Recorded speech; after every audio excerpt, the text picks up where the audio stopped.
andares? Não, quinto, sexto, a partir da frente do sétimo é a área comum. Aí no sétimo, no oitavo, no nono e no décimo é a capilla. E no 11º é a oficina. Aqui é o escritório da contabilidade, onde o pessoal acerta o pagamento. Podemos fazer fila. Você vem para a cidade amanhã?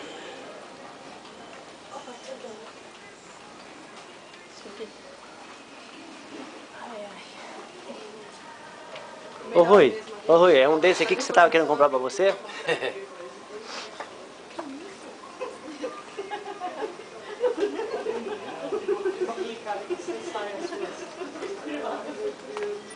Esse aqui é o escritório de excursões, onde as pessoas podem reservar os passeios que a gente oferece. Parece bastante com o escritório da recepção, né? Parece que um lado o pessoal às vezes confunde, vem pra cá, perguntando por lá. Aqui começam as lojas de...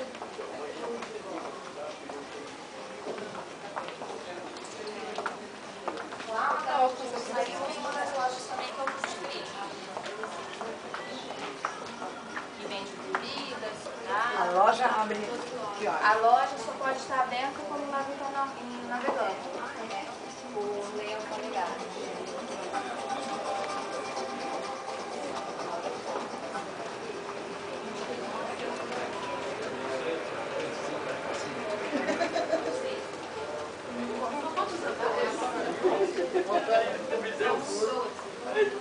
A loja da Maria,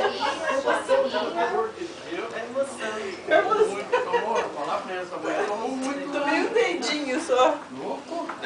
Um dedinho.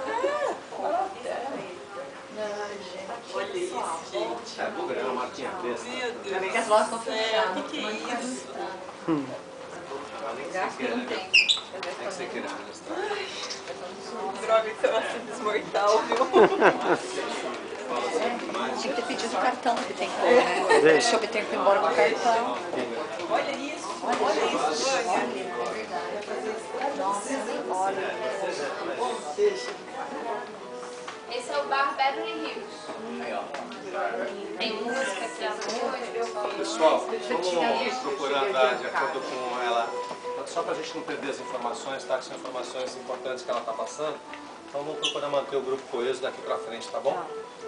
Vamos lá? Depois vocês devem ter um tempinho para tirar foto, cada um livre, Isso, né? exatamente, tá? Só porque ela está tendo a gentileza de nos acompanhar, então só para a gente poder manter isso, fazer uma dinâmica legal, tá bom? Vamos lá?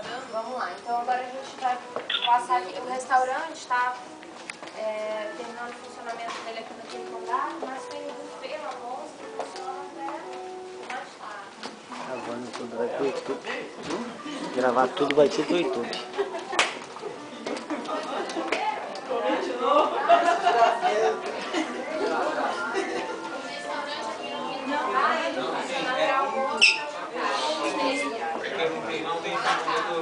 O sexto funciona só para jantar, e o buffet também é um pouco.